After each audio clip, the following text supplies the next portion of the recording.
कि फितना अल ख्वारिज को अपने दरीना खैर ख्वाह और ब्रादर हमसाया मुल्क पर तरजीह न दे।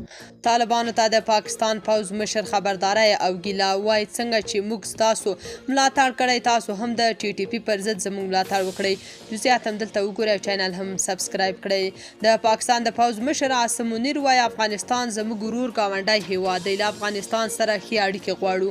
ښاغلي منیر دغه څرګندونې تېره شپه د پاکستان د ازادۍ ورځې په پار یوې جوړې شوې غونډې ته د وینا پر مهال وکړې. هغه له افغان طالبانو غوښتي چې ټي ټي پي ته دې پر خپل ورور او خیرخوا ګاونډي هیواد لومړیتوب نه ورکوي. که چیرې طالبان په افغانستان کې د یادې ډلې پر ضد ګام وانخلي نو دوی خپله به لاس په کار شي. عاصم منیر ویلي چې پاکستان تل د افغانستان ملاتړ کړی او اوس یې وخت دی چې افغانستان هم د پاکستان ملاتړ وکړي. هغه د خپلو خبرو پر مهال ویلي چې په خیبر پښتونخوا کې د ترهګرۍ کچه یو ځل بیا لوړه شوې ده. هغه وسلوالو ډلو ته په خطاب کې ویلي که تاسو د پاکستان په اساسي قانون باور نه لرئ نو موږ هم تاسو پاکستانیان نه بولو. هغه خپلو خبرو کې د پښتنو د زړورتیا یادونه وکړه او ویې ویل چې زموږ پښتنو ورونو د زړورتیا سرښندنې او قربانۍ یو نه ماتېدونکی داستان جوړ کړی چې له امله یې ټول ولس ستاینه کوي.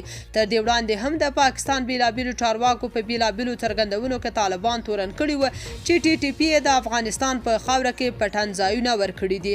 پاکستاني چارواکي تل دا ادعا کوي چې ټي ټي پي له افغانستانه پر پاکستان لوی بریدونه پلانوي، خو طالبان بیا وایي افغانستان کې د ټي ټي پي په ګډون هیڅ جنګي ډله نشته او نه هم د چا په فرمایشي عملیات کوي. طالبان زیاتوي چې پاکستان د خپل داخلي مشکلات په خپله حل کړي. نوموړي تېره اونۍ هم له افغان طالبانو وغوښتل چې د پاکستان د تحریک طالبان د ملاتړ لپاره د اسلام آباد مخالفت ونه کړي. تاسو په دې اړه څه نظر لرئ؟ کومنټ کې شریک او چینل هم سبسکرایب کړئ.